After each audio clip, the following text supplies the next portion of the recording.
대림절 세 번째 주일에 우리에게 주시는 하나님의 말씀은 누가복음 4장 16절부터 19절까지 말씀입니다. 누가복음 4장 16절부터 19절까지 말씀을 우리 찾으셨으면 다 같이 우리 한 목소리로 하나님의 말씀을 봉독하겠습니다.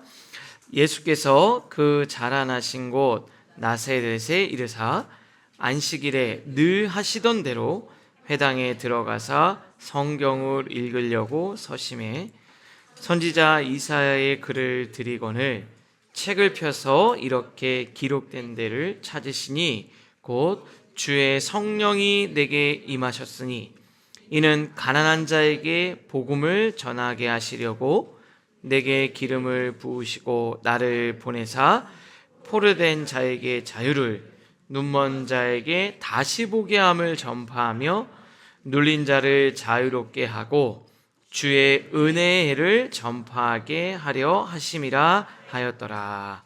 아멘. 저희가 우리 교회 절기상으로 이 대림절을 보내고 있는데요. 오늘이 대림절 세 번째 주일입니다. 올 한 해가 이제 거의 다 끝나가는 지금 우리 성도님들은 좀 마음이 어떠세요? 여러분들 어떤 생각이 드세요? 저는 이제 한 해 또 사역을 정리하면서 또 내년에 또 해야 될 것들을 이렇게 준비하고 묵상을 하고 또 계획을 짜다 보니까 굉장히 많이 정신없고 분주했던 것 같아요. 이명식 목사님이랑 저랑 정말 진짜 너무나도 정신없을 만큼 다양한 일들을 좀 하고 있어요. 또 여러분들도 마찬가지 아니세요? 연말에 또 해야 할 일도 많고 정리해야 될 것도 많고 또 모임도 있고 또 내년도 계획을 또 세워야 되잖아요. 그러면서 이렇게 생각하다 보면은 좀 많이 분주하지 않으세요? 그러면서 제가 예전에 읽었던 책에 한 가지가 좀 생각이 났어요. 페리 노블도 목사님이 삶의 어떤 순간에도 하나님이라는 책이 있는데요. 거기 이렇게 돼 있어요. 사탄이 선호하는 작전, 우리를 무너뜨리게 하기 위해서 사탄이 선호하는 그런 작전이 있는데 그게 바로 뭐냐면 바쁘게 만드는 것이라는 거예요. 나쁘게 여러분을 나쁘게 하려고 공격하는 게 아니라 여러분을 바쁘게 만든다는 거예요. 왜냐하면은 바쁘면 결국 나빠지기 때문이고 바쁘면 예수님을 알아볼 수 없기 때문이다.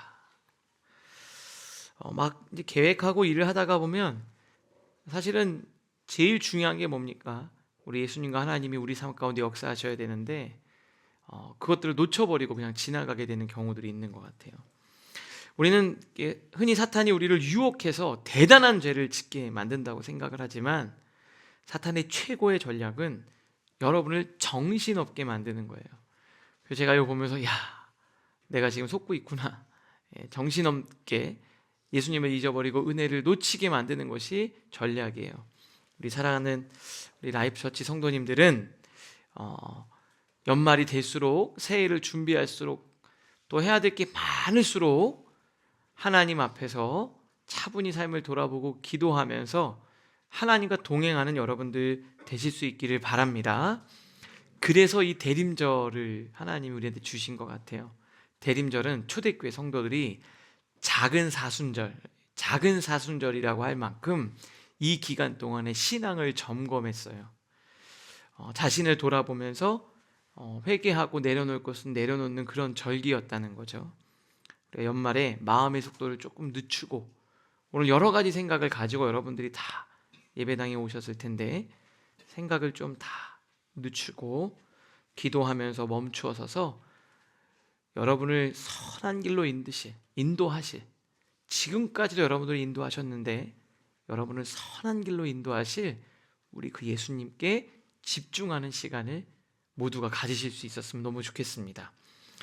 오늘은 본문이 어떤 본문이냐면요, 예수님의 그 메시아로서의 취임사, 내가 앞으로 어떤 사역을 하겠다라고 선언하시는 본문에 해당이 돼요. 오늘 우리가 4장을 읽었는데 공생의 사역을 하면서 굉장히 특별한 위치를 차지하고 있는 본문입니다. 사실은 뭐 순서상으로 보면 가버나움이나 다른 데서 이미 사역을 하실 수도 있는데, 오늘 저자 누가는 예수님의 사역을 쭉 기록을 이제 시작을 하면서 의도적으로 요 예수님이 하셨던 일을 맨 앞으로 배치를 했어요. 왜 그랬을까 제가 생각을 해보니까, 우리 예수님이 이 땅에 오셔서 사역을 시작하는, 공적인 하나님의 사역을 시작하는 그 첫 순간에 무엇을 위해 이 땅에 오셨는지, 이 땅에 오신 목적이 뭔지, 와서 내가 무엇을 하려고 하시는지를 바로 명확하게 드러내는 취임사와 같은 본문이기 때문입니다. 우리가 한 나라 대통령 취임할 때도 내가 앞으로 어떻게 하겠다 이런 이야기들을 하잖아요. 그러니까 굉장히 중요하죠. 국정 철학이 다 담겨 있는 건데, 예수님이 분명한 목적이 여기다 담겨져 있는 본문입니다. 그래서 예수님은 과연 오셔서 무엇을 하시려고 하는가, 그거를 여러분들과 오늘 본문을 읽으면서 세 가지 정도 나누려고 해요. 본문의 이제 상황을 좀 이제 다시 한번 보면 16절에 이렇게 돼 있죠. 예수께서 그 자라나신 곳 나사렛에 이르사 안식일에 늘 하시던 대로 회당에 들어가사 성경을 읽으려고 서심해. 안식일인데요, 회당에서는 그 당시에 성인 남자들이 모여가지고 말씀을 읽고 그 말씀을 가지고 나누고 또 깨달은 바를 서로 전하고 이런 시간이 있었어요. 그래서 존경의 의미로 서서 이제 말씀을 읽을 때는 낭독을 하는 겁니다. 그래서 회당 맡은 회당장이 두루마리 성경을 예수님께 전달을 하고 이제 예수님께서 그 말씀을 읽는 거예요. 그런데 굉장히 인상적인 장면이 7절에 나와요. 우리 7절 한번 같이 한번 읽어볼까요? 시작. 선지자 이사야의 글을 드리거늘 책을 펴서 이렇게 기록된 데를 찾으시니, 이렇게 돼 있어요. 여러분 잘 보세요. 이사야 메시지 선지자 글이는 이사야서를 줬는데 특별한 부분을 뭐 하셨다는 거예요? 찾으셨다는 거예요. 그냥 읽은 게 아니라 내가 여기를 읽어야 되겠다, 목적을 가지고 특정 본문의 내용을 찾아서 그 부분을 읽으셨다는 겁니다. 의도적으로 한 곳을 찾으셨어요. 왜냐? 지금 내가 이제 사역을 시작할 때 세상에게 정확하게 내가 무엇을 하고자 하는지를 보여줄 수 있기 때문에 그래요. 그러면 이사야 61장의 본문을 인용한 거예요. 그럼 이사야서는 어떤 내용이었을까? 주의 성령이 내게 임하셨으니 이는 가난한 자에게 복음을 전하게 하시려고 내게 기름을 부으시고 나를 보내사 포로된 자에게 자유를, 눈먼 자에게 다시 보게 함을 전파하며 눌린 자를 자유롭게 하고. 19절 같이 읽겠습니다. 시작. 주의 은혜를 전파. 아멘. 주님이 뭐라 합니까? 주의 성령이 내게 임하였으니 가난한 자에게 복음을, 내게 기름을 부으시고 나를 보내사 포로된 자에게 자유를, 눈먼 자에겐 다시 보게 함을 하며 눌린 자를 자유롭게 하고 은혜를 선포하기 위해 내가 지금 이 땅 가운데 왔다, 이렇게 말씀하시죠. 이 일을 하려고 왔다고 공식적으로 선언을 하시는 거예요. 어떤 내용이 있는가? 첫 번째, 우리 한번 같이 한번 화면을 보면서 읽겠습니다. 시작. 빛, 가난한 자에게 복음을. 예수님이 가장 먼저 복음의 이 메시지의 수신자를 밝히죠. 그게 바로 뭡니까? 18절인데요. 아까 보니까 주의 성령이 내게 임하였으니 이는 누구에게요? 가난한 자에게. 가난한 자에게 내가 복음을 전파하겠다. 그럼 여기서 이 가난한 자는 뭐냐면 단순히 돈이 없는 게 아니고요, 헬라어 원어를 보니까 약간 파산 상태예요. 여러분, 파산 상태라는 게 뭡니까? 내가 할 수 있는 게 없어요. 누가 도와주지 않으면 생존 자체가 불가능한 상태. 절대적 절망이에요. 절대적 절망. 할 수 있는 게 없어요. 할 수 있는 게 없는. 그래도 내가 좀 뭔가 할 수 있는데 좀 불편한 상태가 아니고, 이거는 내가 손 쓸 수 없는 상태가 가난한 자라는 거예요. 이사야가 소명을 받는 이 순간, 그때 이사야 선지자가 이 예언을 할 당시의 상황이 어떠냐면, 이사야 6장 1절이 이사야가 소명을 받을 때예요. 우리 1절 한번 또 읽어보겠습니다. 시작. 우시야 왕이 죽던 해 내가 본즉 주께서 높이 들린 보좌에 앉으셨는데 그의 옷자락은 성전에 가득하였고. 저 여기서 정말 중요하게 주목하고 싶은 단어가 뭐냐면 우시야 왕이 죽던 해라는 거예요. 여러분, 우시야 왕이 죽던 해가 어떤 해였냐? 우시야 왕이 어떤 사람이었냐? 우시야 왕은요, 그 당시 유다 백성들에게 엄청난 기대 그리고 소망이고 희망이었던 왕이에요. 나름대로 굉장히 신실한 왕이었고, 그래서 이 우시야 왕을 통해서 하나님이 우리 민족을, 우리 집을, 우리 가정을, 나의 인생을 뭔가 열어주시지 않을까 기대했던 왕이에요. 그런데 전쟁터에 나갔다가 어이없이 죽습니다. 52년간 나라를 다스리면서 유다를 부강하게 만든 민족의 영웅이고 등불이었는데, 그게 자기를 지켜줄 거라고 믿었는데 그가 한순간에 죽어버린 거예요. 그러니까 얼마나 당황스러워요. 그리고 북쪽에서 적군들이 칼을 들고 지금 공격을 해오는 상황입니다. 정말 숨이 막힐 거예요. 정말 이 상황은 너무나도 절망적인 상황이에요. 그래서 이사야가 너무나도 절망적인 상황 가운데 우시야 왕이 죽던 해, 진짜 어떡하지? 어떡할까? 이러면서 하나님 앞에 고개를 들고 기도하는데 이사야의 영안이 열리면서 저 위에 왕이 앉는 보좌가 있어요. 왕들이 앉는 그런 멋진 의자 있잖아요. 거기 보니까 누가 앉아 있어요. 그리고 누구 앉아 있는가 봤더니 바로 우리 하나님, 그분이 앉아 계시는 거예요. 그래서 엄청 깜짝 놀라는 거죠. 하나님이 안 계시는 것처럼 보이고 내 삶에 절망밖에 안 보였는데 우리 하나님 살아계셔서 저기 계시고 통치하고 계시는구나를 깨닫게 되는 거예요. 오늘 여러분들도 기도하는 중에, 찬양하는 중에 저 보좌에 앉으신 그 주님이 보이는 은혜가 있기를 주님의 이름으로 축복합니다. 그러면서 그 절망의 한복판에 하나님이 임하시니까 그때 이사야 61장에 이런 메시지를 선포하는 거예요. 우리 같이 또 읽겠습니다. 1절부터 3절입니다. 시작. 주 여호와의 영이 내게 내리셨으니 이는 여호와께서 내게 기름을 부으사 가난한 자에게 아름다운 소식을 전하게 하려 하심이라. 나를 보내사 상한 자를 고치며 포로된 자에게 자유를, 갇힌 자에게 노임을 선포하며 하나님의 은혜와 우리 하나님의 보복의 날을 선포하며 모든 슬픈 자를 위로하되 무릇 시온에서 슬퍼하는 자에게 화관을 주어 그 죄를 대신하며 기쁨의 기름으로 그 슬픔을 대신하며 찬송의 옷으로 그 근심을 대신하고 그들이 의의 나무 곧 여호와께서 심으신 그 영광을 나타낼 자라 일컬음을 받게 하려 하심이라. 아멘. 그러면서 환경은 변한 게 없는데 이 아름다운 소식, 복된 소식을 전하는 거예요. 여기 보니까 예수님은 복음이라고 얘기했는데 여기 뭐라고 되어 있습니까? 아름다운 소식이라고 되어 있어요. 그 아름다운 소식의 제가 뜻을 좀 살펴보니까 신선한 소식, 꽃이 만발하는 기쁜 소식, 한겨울인데 막 꽃향기가 날 것 같은 그런 소식인 거예요. 여러분의 오늘 마음 상태가 어떤 상태로 오셨어요? 정말 추운 한파가 몰아치는 마음으로 오셨는데 오늘 이 말씀이 여러분들 안에 꽃이 만발하는 같은 봄날의 그 꽃향기가 나는 것 같은 메시지로 들려질 수 있기를 바랍니다. 그러니까 사실 언제 말씀이 들렸냐? 이사야, 우시야 왕이 죽던 해, 그 절망적인 순간에 말씀이 들리고 환상이 보이기 시작한 거예요. 사실 어쩌면 내가 좀 말씀이 언제 하나님 말씀이 제일 잘 안 들릴까요?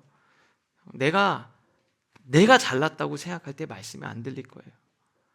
왜냐하면 나는 사실은 하나님 없어도 살 수 있거든요. 사업도 너무 잘 되고, 그리고 내가 하는 것마다 일이 잘 되고, 내가 생각할 때 내가 지금 하는 것들이 척척척 진행이 되잖아요. 그때 진짜 하나님 말씀 듣기가 어려운 거예요. 왜요? 내가 그 보좌에 내가 앉아 있거든요. 그런데 진짜 언제 하나님의 말씀이 들리기 시작하냐? 정말 내가 아무것도 할 수 없다고, 느껴지는 그 순간에 하나님의 말씀이 빛처럼 우리에게 임한다 이 말입니다. 어찌 보면 그래서 우리 대림절 그 예수님의 그 복된 소식이 지금 우리에게 너무나도 필요한 때인 것 같아요. 여러분, 이 대림절은 빛을 상징합니다. 그래서 저희가 이제 초를 이렇게 딱 기도할 때 켜잖아요. 제가 뭐라 그랬죠? 우리 꽃꽂이를 해주시는 우리 성도님이 너무나도 이 복음의 센스가 정말 성경을 너무 잘하시는 것 같아요. 특징 좀 발견하신 거 있으세요? 뭐 의도하신 건지 모르겠지만 처음에 되게 어두운 색 꽃이었다가 꽃도 점점 밝아지죠. 초도 정말 어두운 색깔이었다가 밝은 색으로 초가 변하고 있어요. 그 말이 뭐냐면 예수님이 우리에게 오실 때 어둠은 물러가고 내 안에 빛이 임한다 이 말이에요. 오늘 여러분들 안에 그 깊은 어둠 있죠.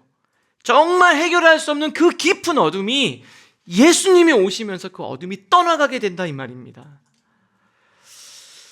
요한복음 1장 5절에 보면 이렇게 돼 있어요. 그 빛이 어둠 속에 비치니 어둠이 그 빛을 이기지 못하였다.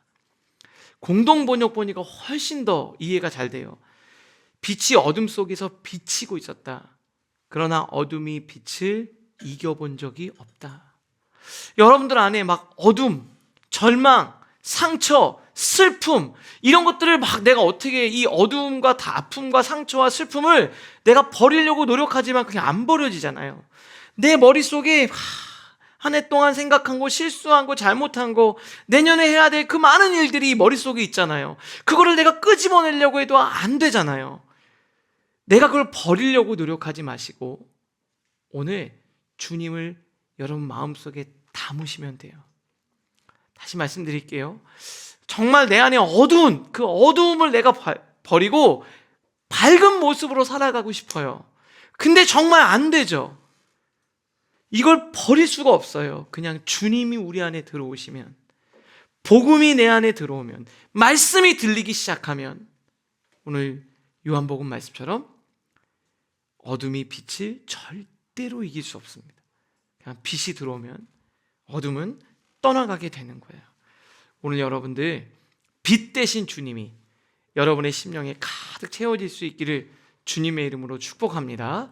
우리 옆에 있는 분에게 많이 표정이 어두우신 것 같아서 밝게 웃으면서 이렇게 얘기해 주세요.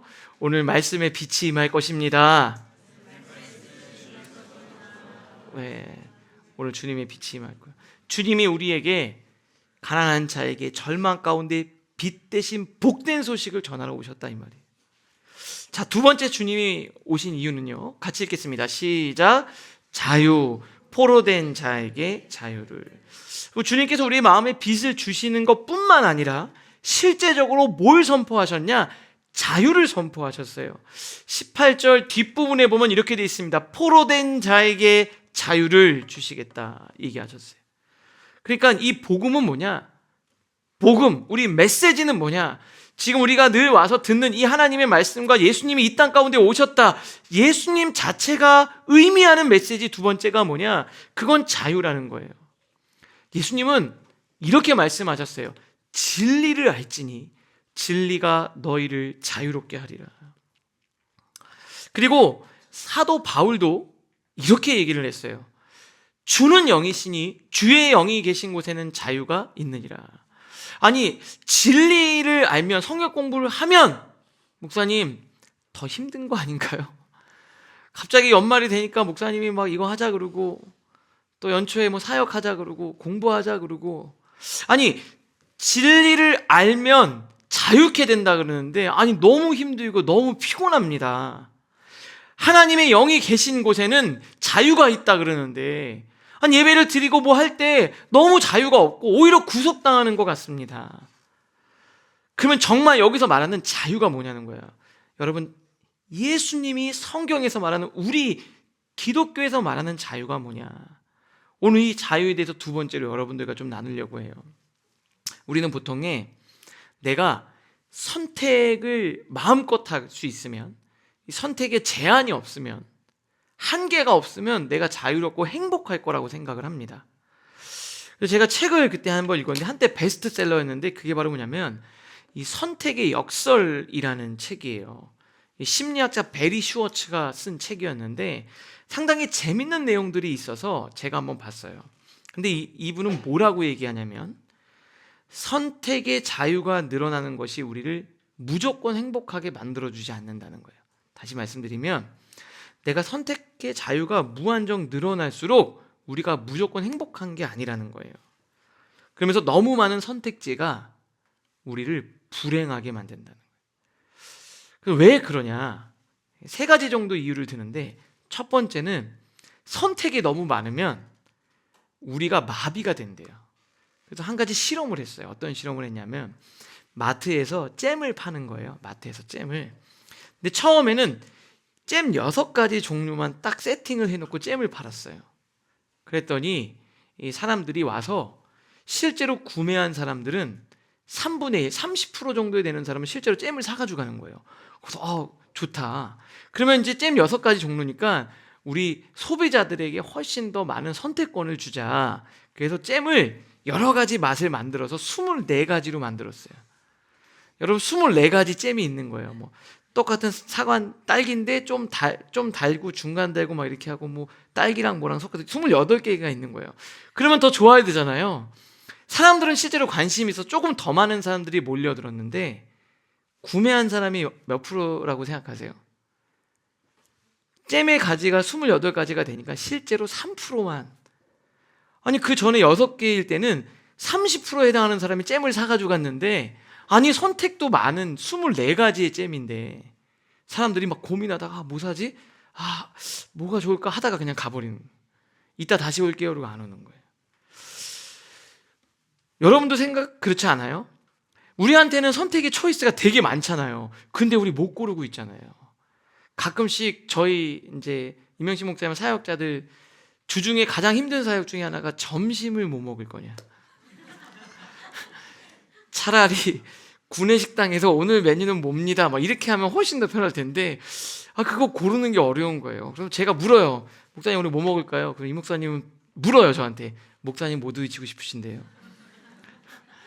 그래서 뭐 먹을까요? 이 목사님은 아무거나 먹죠. 계속 이제 똑같은 얘기를 매일 해요. 뭐 먹을까요? 목사님 뭐 드시고 싶은데요? 뭐 이제 하는 거예요. 이거 고르는 거 어려운 거예요, 사실. 막상 먹을 데가 없다고 생각이 드는 거죠. 여기 진짜 엄청나게 많은 식당이 있음에도 불구하고. 그러니까 고르기가 어려워요. 근데 이게 왜 그러냐면 두 번째인데요. 만족감이 떨어지는 거예요. 근데 책에 이런 얘기 나와요. 선택이 많으니까 잘못된 선택을 하지 않을까에 대한 두려움이 있대요. 그러니까 이게 다시 말하면은 내가 이거 말고 다른 걸 골랐으면 더 좋은 게 있지 않을까란 불안과 두려움이 더 심해진다 이 말이에요. 선택이 자유가 많아지면서 저걸 골랐으면 좋았을 텐데 다른 사람이랑 비교하면서 그러면서 내가 포기한 것들에 대한 미련이 있어서 만족이 안 된다는 거예요. 그럼 그 다음 세 번째 뭘로 이어지냐? 그게 내 자책으로 이어지는 거예요. 내가 잘못 골라서 잘못 선택해서 힘들구나. 잘못 선택해서 힘들구나. 여러분 옛날에 선택지가 별로 없을 때는 어땠어요? 뭐 어쩔 수 없는 거잖아요. 그냥 그러려니 하고 사는 거잖아요. 근데 지금은 어때요? 그때 내가 이걸 골랐어야 되는데 이거 막 이래가지고 후회하면서 힘들어 사는 거예요. 그렇지 않나요? 우리가 뭔가 할 때 근데 주님이 말씀하시는 진리가 너희를 자유롭게 하리라 그 말은 뭐냐면 그 불안과 두려움으로부터 그리고 나의 선택에 대한 실수로부터 주님이 우리를 자유롭게 하신다는 거예요. 왜냐하면 하나님은 진리가 무엇인지 우리가 가야 될 길이 무엇인지를 명확하게 말씀해 주시기 때문에 그래요. 여러분 진정한 자유는 경계가 없는 게 아니라 이 진리라는 한계 안에서 우리는 행복하게 살 수 있어요. 진리라는 한계 안에서. 진리라는 한계. 저는 하나님께서 이것이 길이다라고 저한테 말씀해 주셔서 너무 좋아요. 제가 목회자가 돼서 좋은 것 중에 한 가지가 있다면 그냥 저는 하나님이 이게 진리고 이것을 하면 돼 라고 집중되어져 있으니까 그게 너무 행복한 것 같아요. 그런데 제가 무엇을 선택하고 어떤 길로 가야 될지 모른다면 저는 그게 너무나도 괴로울 것 같아요. 여러분, 진리이신 예수 그리스도 그분만 보고 나아가실 수 있기를 바랍니다. 진리에는 우리가 생각할 때 왜 오해하고 있냐? 자꾸 뭔가로부터 벗어나려고 하는 그런 자유를 추구하기 때문에 그래요. 가난으로부터, 질병으로부터, 압박으로부터. 그래서 좀 돈이 좀 더 있었으면, 시간이 좀 더 많았으면 내가 거슬리지 않고 하고 싶은 걸 마음껏 할 텐데. 그런데 진짜 중요한 게 있어요. 그게 바로 뭐냐면 무엇을 위한 자유예요. 진짜 무엇을 위해서 내가 선택하고 살아갈 거냐. 여러분, 자유라는 거는요, 내가 진짜 해야 된다고 생각하는 것을 해낼 수 있고, 이건 진짜 하지 말아야 된다고 생각하는 것을 안 할 수 있는 게 진짜 자유예요. 여러분 잘 생각해 보세요. 여러분, 자유라 그러면 돈이 많아서 사고 싶은 걸 마음껏 사는 게 자유라고 생각하잖아요. 그거 아니에요. 내가 이걸 해야 되는데 해낼 수 있고, 이거 하면 안 돼, 안 할 수 있는 게 자유예요. 내가 정말 하나님 말씀 안에서 믿음으로 내가 정직하게 살아야 되겠다고 했는데 거짓말을 하면 그게 죄의 노예고 죄의 종이에요. 주님이 우리 가운데 오셔서 성령으로 우리 가운데 은혜를 주시고 해야 될 것을 해내고 하지 말아야 될 것을 안 할 수 있는 힘을 주시겠다는 거예요. 환경에 끌려다니면서 타협하는 게 아니라 진짜 하나님의 거듭난 자유인이에요. 예수님 요한복음 10장 우리 18절 우리 같이 한번 읽겠습니다. 시작. 이를 내게서 빼앗는 자가 있는 것이 아니라 내가 스스로 버리노라. 나는 버릴 권세도 있고 다시 얻을 권세도 있으니 이 계명은 내 아버지에게서 받았노라 하시니라. 무슨 말이죠? 스스로 내가 선택하는, 어쩔 수 없이가 아니라 신이 인간의 모습을 입고 이 땅 가운데 오신 그 성탄, 거룩한 탄생, 우리를 사랑하셔서 스스로 버리신 거예요. 돈이 없어서, 힘이 없어서가 아니라 정말 아름다운 가치를 위해서 내가 스스로 내려놓은 거예요. 이게 자유예요. 우리 사랑하는 라이프처치 성도 여러분, 예수님을 만나면 진리 안에서 우리가 자유롭게 됩니다. 그 주님이 그것을 위해서 이 땅 가운데 오신 거예요. 세상 사람들은 구속이라고 할지 몰라요. 어떻게든 내가 편하고 내가 원하는 걸 살아가려고 하는데, 우리는 사랑하기 때문에, 진리를 추구하기 때문에 스스로 내려놓을 수 있는 사람이 되는 거예요. 아까 우리 바울도 자유에 대한 얘기 있잖아요. 바울이 이 개념을 너무나도 잘 깨달은 거예요. 그래서 갈라디아서도 이렇게 얘기를 해요. 너희가 자유를 위하여 부르심을 입었으나, 그렇죠, 우리는 자유를 위해서 부르심을 입었지만 그 자유로 육체의 기회를 삼지 않고 내가 어떻게든 내가 잘 살아보려고, 이게 아니라 사랑으로 서로 종노릇 하라. 우리가 어때요? 내가 아내를 존중하고 사랑하고, 주님이 아내를, 예수님이 교회를 사랑한 것처럼 사랑하라. 에베소서에 나오거든요. 아내를 사랑해야 되는 걸 알아요. 아내들은요, 성경이 뭐라 그러는지 아세요? 제가 이렇게 얘기했더니 아내분들이 약간 좀 반발이 있으시더라고요. 남편에게 복종하라 이렇게 돼 있어요. 복종이요? 막 이렇게 하면서 저한테. 찾아보세요. 에베소서에 나옵니다. 그래서 저는 이걸 보면서 이거 왜 그런가 생각을 해봤어요. 이거 알거든 잘 안 되잖아요. 근데 안 되기 때문에, 잘 안 되기 때문에 그걸 하라 그런 것 같아요. 사실 여러분, 누구에게 복종하는 게 어려워요? 나보다 좀 밑에 있는 사람에게 어렵잖아요. 여자들이 남자들보다 조금 더 위에 정신 연령이나 영적인 거나 조금 더 나으신 것 같아요. 그러니까 더 나은 아내가 부족한 남편한테 복종하는 게 쉬울까요? 어려울까요? 어려운 거예요. 그래서 주님이 하라고 말씀하신 것 같아요. 남자들은요, 관심이 많아요. 뭐 호기심도 많고, 남자애들 제가 키워보니까 호기심 많아요. 그래서 아내를 정말 사랑하는, 그래서 아내를 사랑하라고 얘기해요. 그랬더니 목사님, 어차피 사랑은 다 하는 건데 그럼 여자들이 너무 손해인 것 아닌가요? 이렇게 돼요. 손해라고 좀 생각이 드시죠? 예수님은 교회를 사랑해서 어떻게 하셨죠? 죽으셨어요. 남자들 날 죽으셨어요. 예수님이 죽으신 그 피값을 가지고 교회가 세워진 거잖아요. 남자들이 피를 철철 흘리면서 밖에 나가서 일하고 가정을 위해 책임을 져야죠. 남자들 그 정도는 해야죠, 우리. 그죠? 근데 그 말은 뭐냐? 자, 보세요. 사랑으로 종로로 타는 거예요. 하나님 사랑하기 때문에, 예수님 사랑하기 때문에, 사랑하기 때문에 하는 거죠. 내가 부족해서 힘이 없어서 종처럼 구는 게 아니라 사랑하기 때문에 그렇게 사는 거예요. 이게 진리이기 때문에 그 바른 길을 걸어가는 거예요. 우리는 밖에 나가서 거짓말할 수도 있고 내 마음대로 살 수도 있는데 진리이기 때문에 내가 그걸 가는 거예요. 그게 자유인인 거예요. 여러분, 우리는 주님 안에서 자유인이 되는 거예요. 자, 그 돼 있잖아요. 자유로 육체의 기회를 삼는 사람이 있어요. 나 잘났고 나 증명하고 내가 괜찮은 사람인 거를 말해주고 싶은 사람이 있어요. 그런데 사랑 때문에 내가 영혼을 살리기 위해서 종로를 타는 사람이 있다는 거. 바울이 그랬다는 거예요. 이웃을 위해서 내가 권리가 있지만 예수님을 위해서 내려놓을 수 있는, 그리고 이 세상 어디에도 얻을 수 없는 참된 기쁨과 자유를 얻는 우리 사랑하는 라이프 처치 성도님들 모두가 되실 수 있기를 바랍니다. 마지막 세 번째입니다. 같이 읽어볼까요? 시작. 희년 주의 은혜를 전파하게. 마지막에 19절에 이렇게 말씀하세요. 주의 은혜를 전파하게 하려 하심이라 하였더라. 어찌 보면 이 취임사의 결론인 것 같아요. 근데 이것도 본문을 제가 묵상하다 보니까 상당히 재밌는 것을 좀 발견하게 됐어요. 원래 이사야 61장 2절에 보니까 이렇게 되어 있거든요. 은혜의 해와 하나님의 보복의 날을 선포하며 이렇게 하거든요.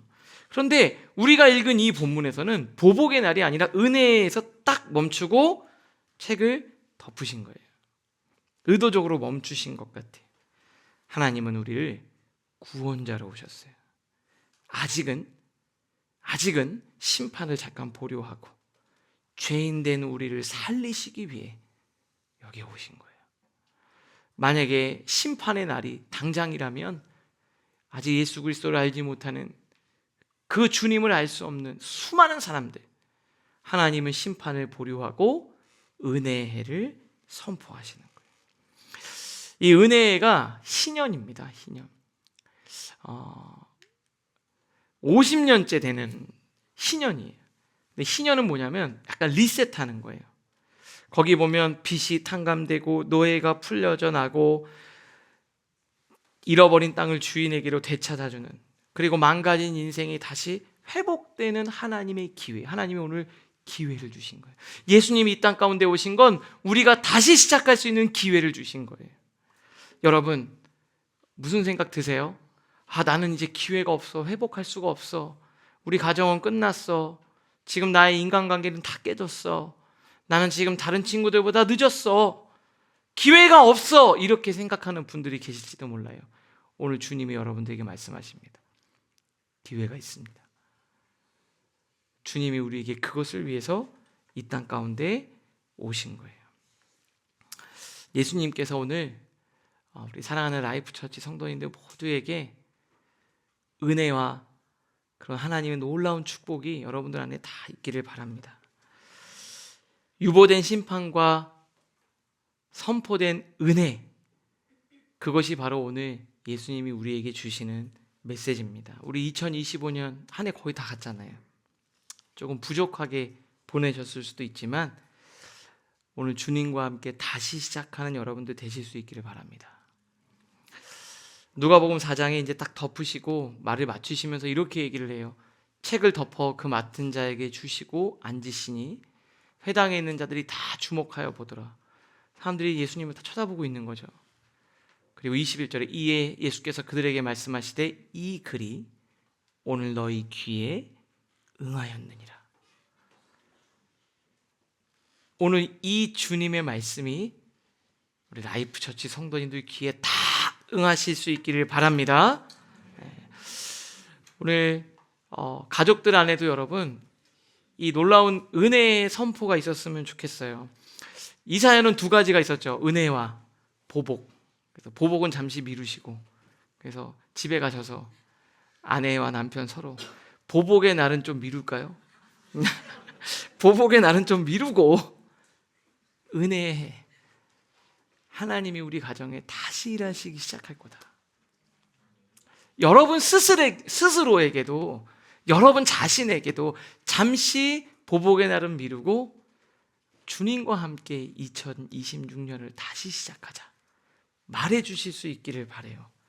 그래서 정말 희년의 축복이 넘치는 우리 새해가 여러분들 안에 활짝 열릴 수 있기를 주님의 이름으로 축복합니다.